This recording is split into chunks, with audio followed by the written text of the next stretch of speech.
अर्पित आवाज आ रही है? Yes sir. ठीक है, तो मैं स्टार्ट कर रहा हूँ। कल जो मैंने होमवर्क दिया था वो किया तुम दोनों ने? कल जो मैंने होमवर्क दिया था वो किया है? सेकंड वाला, सेकंड क्वेश्चन जो करने के लिए बोला था,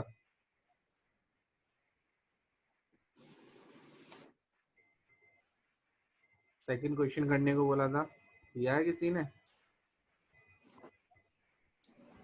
नहीं किया?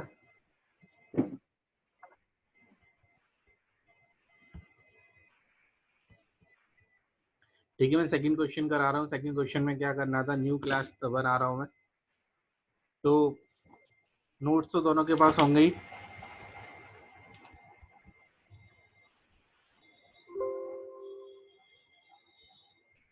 तो मैंने यहाँ पे क्लास नेम स्टार्ट किया है, तो क्लास नेम है एम्प्लॉय डेटा।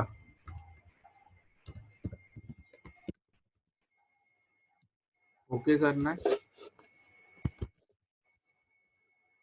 तो जो फर्स्ट क्लास है, तो क्लास नेम लिखा हुआ है एम्प्लॉय डेटा, तो मैं यहाँ पे लिखता हूँ क्लास नेम एम्प्लॉय डेटा।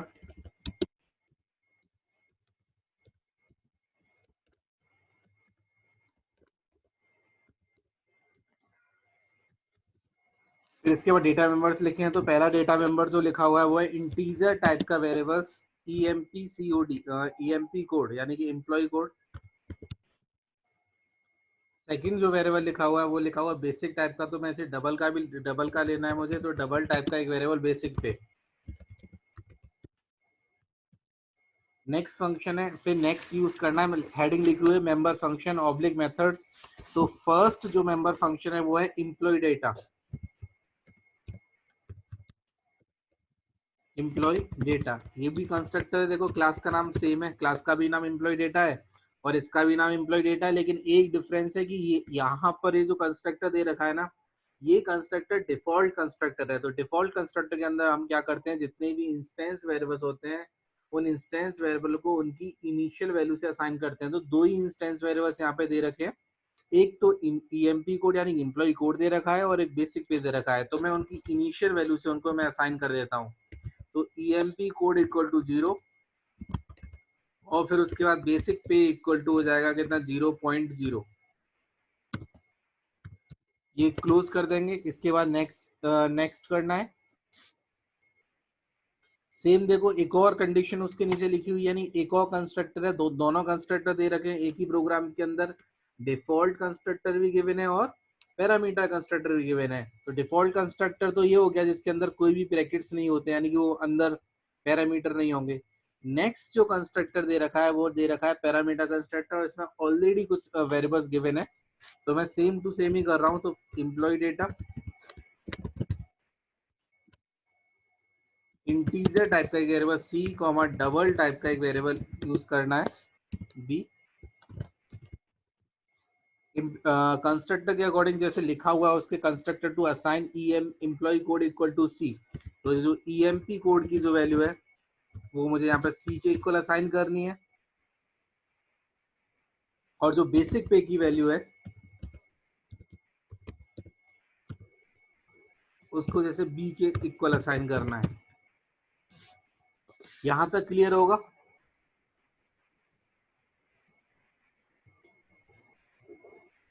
यहां तक क्लियर है? Yes sir.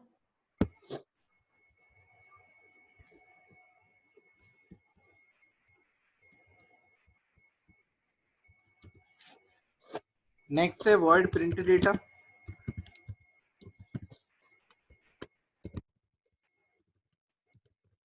इसके अंदर मुझे डेटा को प्रिंट करना था, तो दो ही इंफॉर्मेशन पता है मुझे, एक तो एम्प्लॉय का कोड पता है और उसकी बेसिक सैलरी पता है, तो दोनों को मैं यहाँ पे प्रिंट कर दूंगा।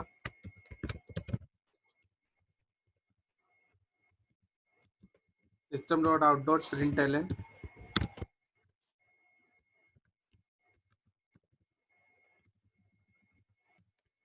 जो एम्प्लॉय का कोड है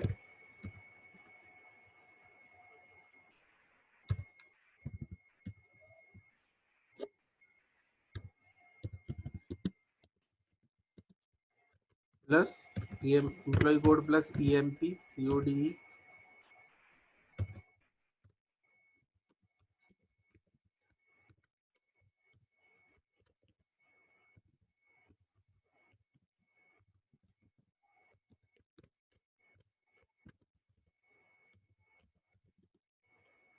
और बेसिक पे नाम का जो वेरिएबल्स है प्लस बेसिक और ये पे,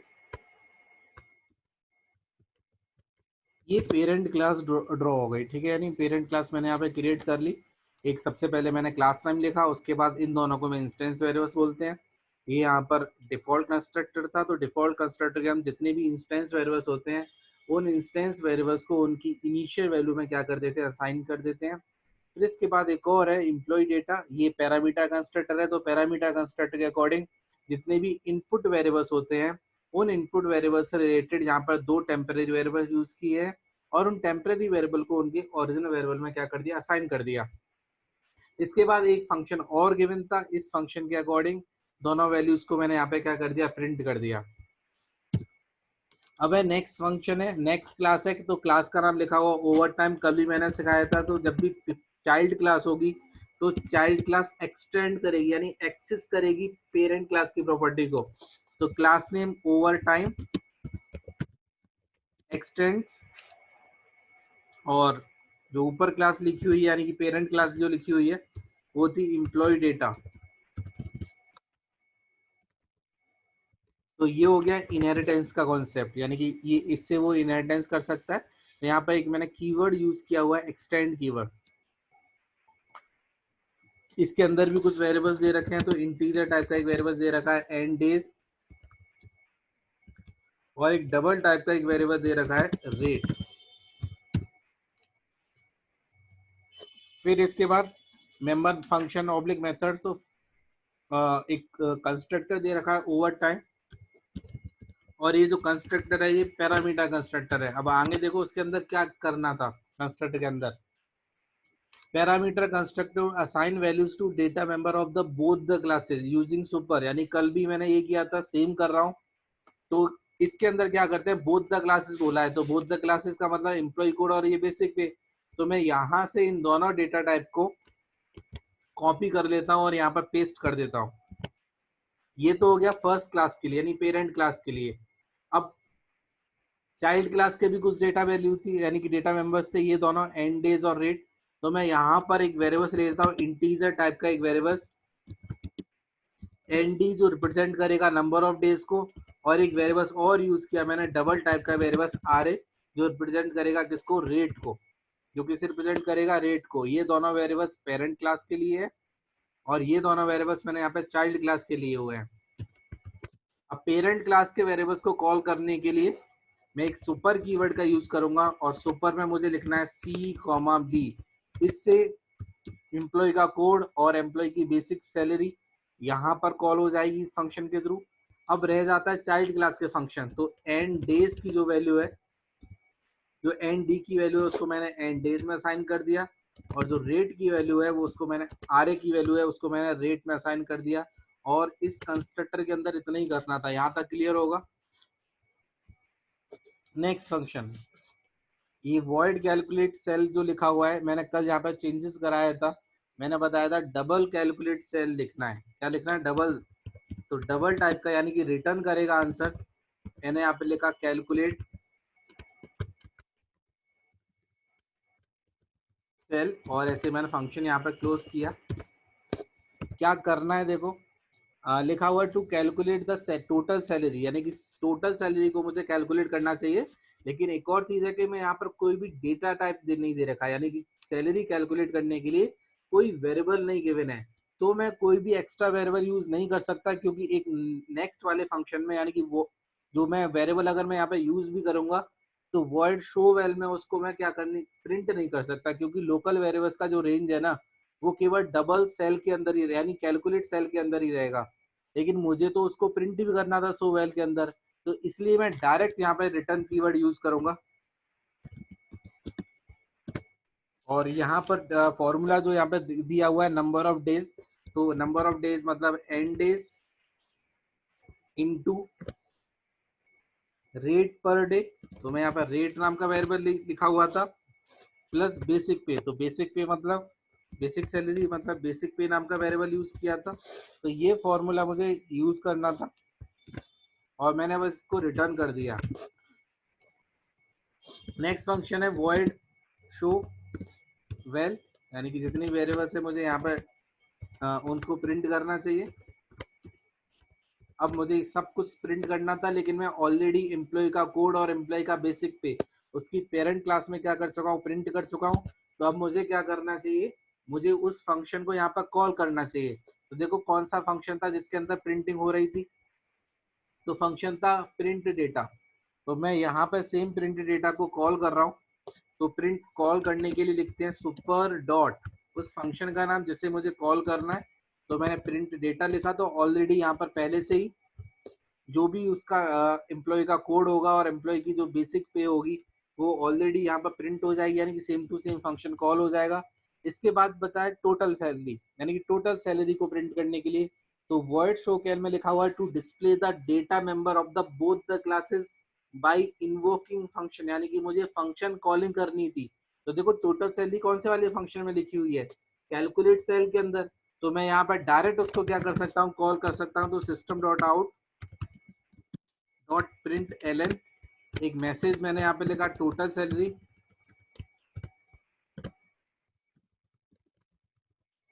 total salary equal to plus,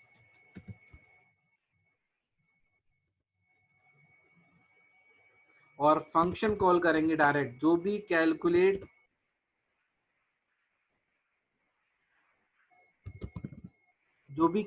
cell function ने कॉल किया होगा, रिटर्न किया होगा, वो मैंने यहाँ पर कॉल कर लिया है। और फंक्शन यहाँ पे क्लोज हो जाएगा और क्लास भी यहाँ पे क्लोज हो जाएगी। मैंने डायरेक्ट यहाँ पे फंक्शन कॉलिंग की हुई है, क्योंकि क्वेश्चन के अंदर लिखा हुआ है कि तुम्हें यहाँ पर क्या करना था, फंक्शन कॉलिंग के थ्रू प्रिंटिंग करनी है। तुम चाहते तो यहाँ पर किसी वेरिएबल्स के अंदर भी इसे यहाँ पे स्टोर कर सकता था। मैं यहाँ पे ऐसे भी कर सकता था कि मैं डबल टाइप का एक वेरिएबल पी लेता और पी के अंदर मैं यहाँ पर एक फंक्शन यूज करता कैलकुलेट और सेल, यानी यहाँ से जो भी आंसर आएगा, इस फंक्शन से जो भी आंसर आएगा वो किसी पी नाम के वेरिएबल में क्या हो जाएगा, स्टोर हो जाएगा। तब मैं यहाँ पर पी को भी क्या कर सकता था, प्रिंट कर सकता। लेकिन मैंने डायरेक्ट प्रिंटिंग की हुई है फंक्शन कॉलिंग करके। देखते कोई एरर तो नहीं है। इनवैलिड मेथड डिक्लेरेशन दे रखा है यहाँ पर, क्लास के नाम में कहीं मिस्टेक हुई है।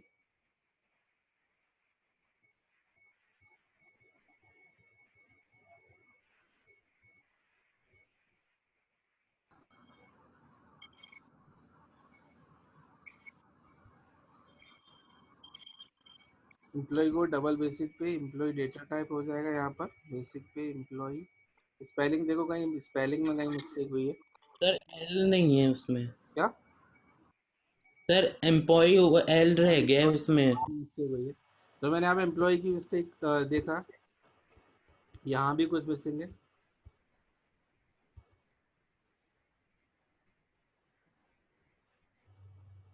एक ब्रैकेट मिसिंग था।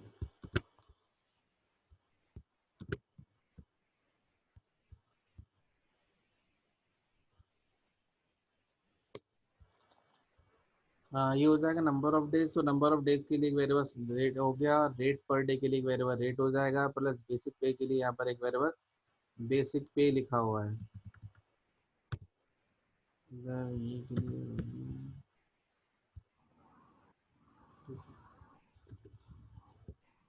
हैश लगाना था।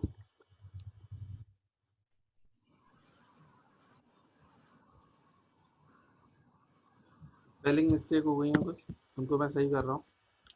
ठीक है, कोई भी यहाँ पर एरर नहीं, मतलब लॉजिकल कोई एरर नहीं था टेक्निकली। वो हम मिसिंग कर रहे थे कुछ वर्ड, उसके लिए एरर था। तो इस क्वेश्चन में किसी को कोई डाउट है, अर्पित इस क्वेश्चन में कोई डाउट है। No sir.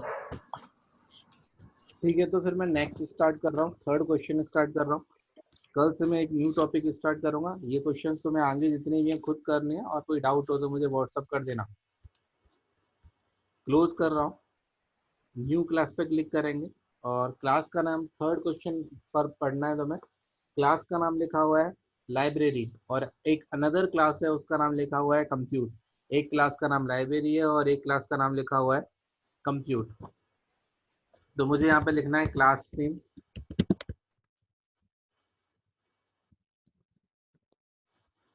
Class name library,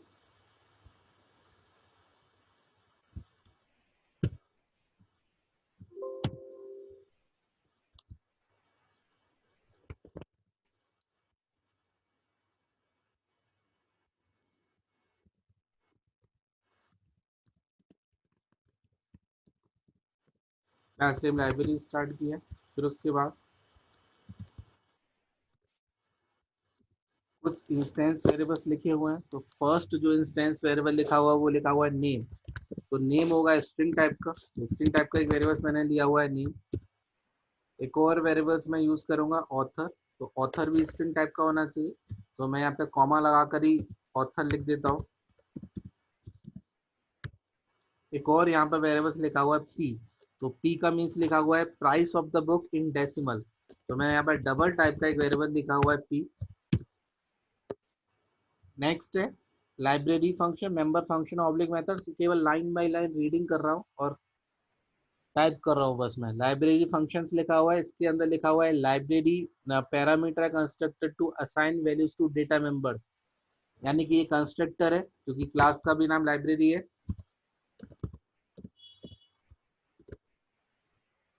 तो मुझे टेम्परेरी वेरिएबल यूज करने चाहिए। देखो यहाँ पर कुछ नहीं दिया हुआ, डैश डैश डैश लगा के छोड़ दिया है। तो इसका मतलब तुम यहाँ पर अपने अकॉर्डिंग भी ले सकते हो। तो मैंने स्ट्रिंग टाइप का एक वेरिएबल यहाँ पे एन लिया हुआ है। स्ट्रिंग टाइप का एक और वेरिएबल्स मैंने ए यू लिया हुआ है या फिर ए यू टी भी ले सकते हैं जो ऑथर को रिप्रेजेंट करेगा।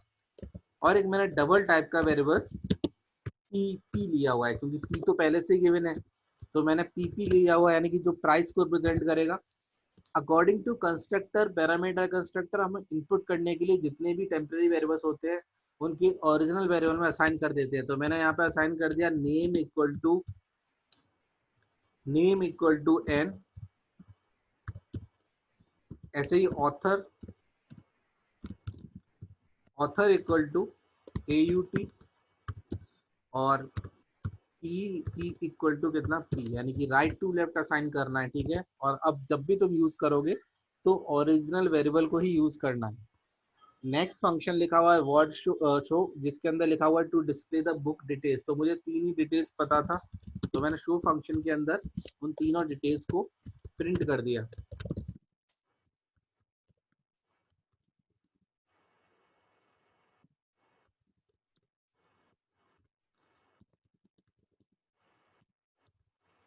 नेम ऑफ बुक प्लस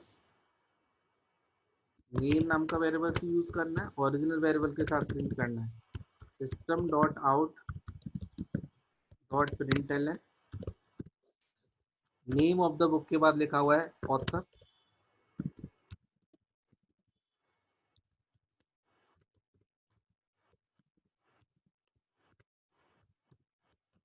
और थर्ड वन जो लिखा हुआ है वो है प्राइस ऑफ द बुक। तो मैं यहाँ पे प्राइस इक्वल टू ही ले लेता हूँ।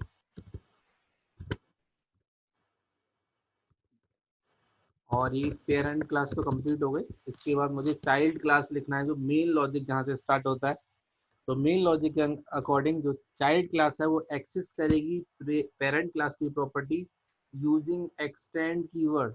तो मुझे यहाँ पे लिखना चाहिए class name compute x tends library.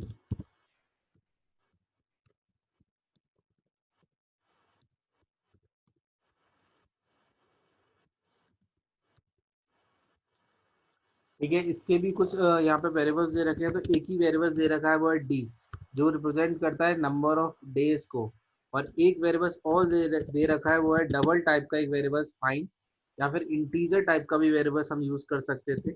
F नाम का वेरिएबल दे रखा है टू स्टोर द फाइन। उसी लाइन में कंटिन्यू करके देखोगे तो वहां पे लिखा हुआ है number of days taken in the returning the book. और फिर उस एफ लिखा हुआ है टू स्टोर द फाइन यानी कि जो फाइन स्टोर करना है।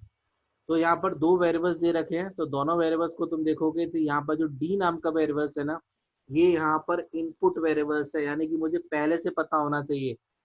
और एक जो एफ नाम का वेरिएबल्स है इसको हम आउटपुट वेरिएबल्स बोलेंगे यानी जो भी आंसर आएगा यानी कि जो भी हम फाइन कैलकुलेट करेंगे उस फाइन को एफ नाम के वेरिएबल्स के अंदर क्या करना है मुझे स्टोर करना है।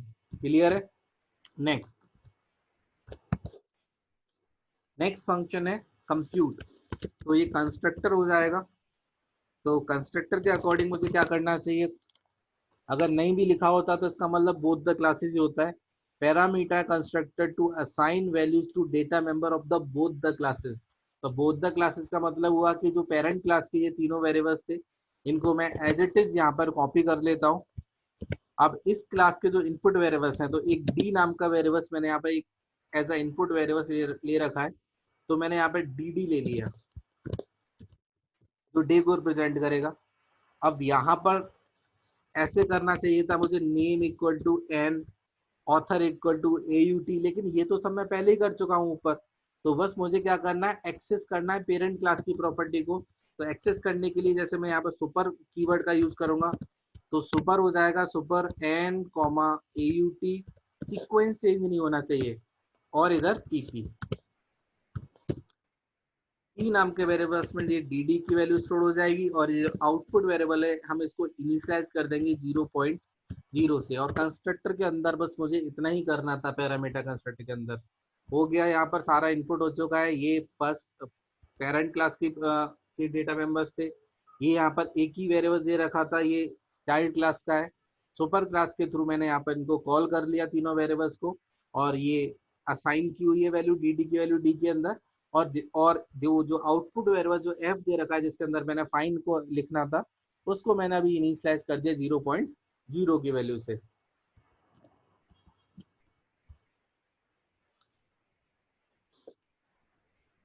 अब क्या करना है, नेक्स्ट है void fine.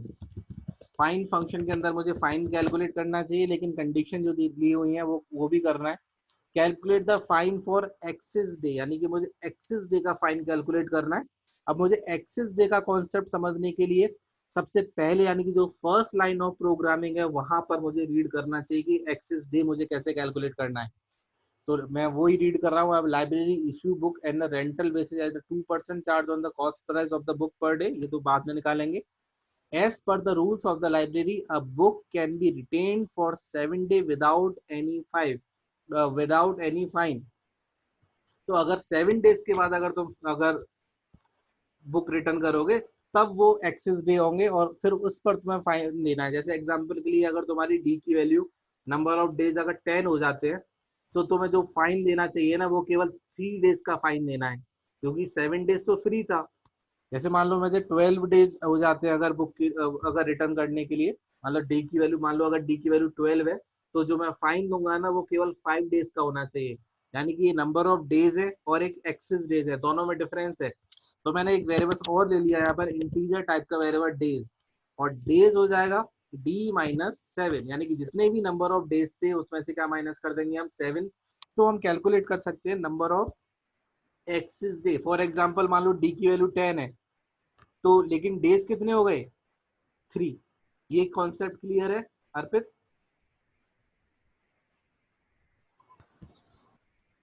Yes sir. Nandini, yes sir. ये क्लियर है ना? D-7 क्यों करेंगे हम? D yes minus sir. Seven हम ये एक्सिस डे निकालने के लिए करेंगे। जैसे मान लो मैंने 12, मान लो 15 डेज लेट होता हूँ, अगर डी की वैल्यू अगर मान लो मैंने यहाँ से 15 अगर इनपुट की है, लेकिन मैं फाइन कितने दे कर दूंगा यहाँ पे, 15 - 7। तो जितने भी डेज होंगे 8 डेज का फाइन दूंगा। तो यहाँ पर जो डेज नाम का जो वेरिएबल लिया हुआ है ना, ये नंबर ऑफ एक्सिस डे को स्टोर करेगा।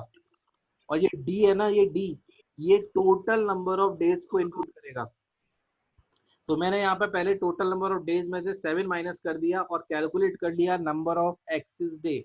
अब नंबर ऑफ एक्सिस डे के अकॉर्डिंग मैं यहाँ पर टोटल मैं यहाँ पर फाइन कैलकुलेट कर सकता हूँ। तो फाइन की कंडीशन यहाँ पे ऊपर दे रखी है, जिसको इफ एल्स कभी किया होगा उन्होंने, सबने किया ही होगा। तो days is greater than equal to 1, and normal normal condition है जो 7th 8th या फिर 9th वगैरह में तुमने पढ़ी होंगी, days is less than equal to 5। तो जो फाइन होगा, यानी कि एफ इक्वल टू कितना हो जाएगा, फाइन पर डे, यानी कि 2 रुपीज पर डे। तो जितने भी नंबर ऑफ डेज हैं वो मल्टीप्लाई हो जाएंगे 2.0 से, जितने भी नंबर ऑफ डेज हैं वो मल्टीप्लाई हो जाएंगे 2.0 से, या फिर 2 भी लिख सकते हैं, सेम ही आंसर आएगा। अगर जैसे मान लो नंबर ऑफ डेज 3 है, तो 3 मल्टीप्लाइड बाई कितना, 2, यानी कि 6 रुपीज फाइन हो जाएगा। ये कंडीशन मैंने नंबर ऑफ एक्सेस डे पे लगाई है। एल सिर्फ सेकंड कंडीशन में लिखा हुआ है 6 से लेकर 10 तक। तो if days is greater than equal to 6 and days is less than equal to 10, then जो फाइन होगा इसके अंदर प्रीवियस कंडीशन को भी सेटिस्फाई करना है। तो अकॉर्डिंग टू फर्स्ट कंडीशन 5 जो नंबर ऑफ डेज होंगे वो मल्टीप्लाई हो जाएंगे 2.0 के अकॉर्डिंग, प्लस जितने भी एक्सेस हैं, तो एक्सेस निकालने के लिए किससे एक्सेस, 5 से एक्सेस, तो 5 से एक्सेस निकालने के लिए मुझे डेज माइनस 5 करना होगा। ये जितने भी एक्सेस डे हैं ये मल्टीप्लाई हो जाएंगे किससे, 3.0 से। इसको मैं एक बार करके बता देता हूँ। जैसे मान लो number of axes D 7 calculate होता है, तो 7 कैलकुलेट होगा तो जो बिल आएगा ना वो 5 according to first condition starting के 5 डेज तो 2 रुपीज के अकॉर्डिंग कैलकुलेट होंगे। अब जितने भी एक्सेस डे होंगे यानी कि एक्सेस डे यानी कि डे माइनस 5 यानी कि 7 - 5, तो 7 - 5 होता है 2, तो 2 डेज होंगे वो किसके अकॉर्डिंग कैलकुलेट होंगे, 3.0 के अकॉर्डिंग। अब एक लास्ट कंडीशन लगाना चाहो तो मैं वहाँ पे एल्स और इफ भी लगा सकता हूँ, लेकिन लास्ट कंडीशन लिखा होगा अबव 10 डेज है। अगर 10 डेज से अगर अबव होता है तो फाइन 5 रुपीज के अकॉर्डिंग होगा। मान लो अगर नंबर ऑफ एक्सेस 13 है ना, तो केवल 3 डेज किसके अकॉर्डिंग कैलकुलेट होने चाहिए, 5 रुपीज के अकॉर्डिंग। और बाकी जो डेज है 10 दिन है वो प्रीवियस कंडीशन के अकॉर्डिंग। तो according to first condition starting के जो 5 डेज होंगे वो कैलकुलेट होंगे 2.0 के according. According to second condition जो नेक्स्ट 5 डेज थे यानी कि 6 से लेकर 10 तक, वो 5 डेज कैलकुलेट होंगे 3.0 के अकॉर्डिंग, प्लस ये 10 हो गए ना टोटल, 5 और 5 10 हो गया। अब 10 से जितने भी एक्सेस हैं तो एक्सेस निकालने के लिए डेज माइनस 10 करना है मुझे और मल्टीप्लाई करना है किससे, 5.0 से। ये क्लियर होगा। बाकी 9th और 10th के क्वेश्चन करना तो ये लॉजिक आ जाएगा कि कैसे करना था। इस फंक्शन में मुझे बस इतना ही करना है। नेक्स्ट फंक्शन है void display. Void display function के अंदर जैसे मैंने पहले भी बताया कि क्या करना चाहिए था, डिस्प्ले फंक्शन में भी कुछ बोला है। उसने बोला है display the book details along with the number of days, यानी नंबर ऑफ डेज यानी कि डी के साथ प्रिंट कर सकते हैं। Fine and total amount to be paid, यानी कि मुझे अभी टोटल अमाउंट भी निकालना है। तो मैंने यहाँ पर डबल टाइप का एक वेरिएबल्स ले लिया जिसकी वैल्यू मैंने टोटल ही ली हुई है। और टोटल अमाउंट का जो फॉर्मूला लिखा हुआ है वो लिखा हुआ है प्राइस ऑफ द बुक का 2%। तो total equal to price of the book, मतलब वेरिएबल्स का नाम प्राइस ऑफ द बुक किसमें लिखा हुआ था, पी, इसका कितना परसेंट, 2%, तो 2/100, या फिर हम 0.02 करके भी लिख सकते थे, यानी डिवाइड डायरेक्ट भी कर सकते थे। फिर मल्टीप्लाई का साइन लगाना है मुझे, फिर मल्टीप्लाई का साइन लगाना है, फिर लिखा है टोटल नंबर ऑफ डेज, तो टोटल नंबर ऑफ डेज का मतलब डी हो गया, ये ब्रैकेट के अंदर क्लोज करने थे। फिर इसके बाद फिर इसके बाद लिखा हुआ है प्लस फाइन, तो प्लस फाइन मतलब एफ नाम का जो वेरिएबल तुमने यूज किया हुआ था वो यूज करना है, और बाकी अब मुझे प्रिंट करना चाहिए। तो प्रिंट करने के लिए क्या करना होता है, प्रिंट करने के लिए सबसे पहले तो मुझे पेरेंट क्लास की प्रॉपर्टी को प्रिंट करना है, यानी कि उसके वैल्यूज को प्रिंट करना चाहिए, नेम प्रिंट करना चाहिए, ऑथर नेम प्रिंट करना चाहिए, price of the book print करना चाहिए। तो मैं डायरेक्ट सुपर डॉट एक फंक्शन था शो ऊपर, जिसके अंदर मैं ऑलरेडी यहाँ पर प्रिंट कर चुका हूँ, इसके अंदर मैं ऑलरेडी प्रिंट कर चुका था फंक्शंस के अंदर यहाँ पर। तो मैंने इसको सुपर फंक्शन के थ्रू कॉल कर लिया यहाँ पर, तो मैं तीनों वैल्यू प्रिंट कर सकता हूँ। इसके अलावा फिर उसने ये भी बोला था कि मुझे नंबर ऑफ डेज भी प्रिंट करने हैं, टोटल नंबर ऑफ डेज। तो system dot out of print L N, मैंने यहाँ पर नंबर ऑफ डेज को प्रिंट कर दिया plus number of days plus D को प्रिंट करना था, फिर इसके बाद टोटल अमाउंट को भी प्रिंट करना है। तो system dot out dot print L N total amount to be paid, जो अभी अभी मैंने कैलकुलेट किया है,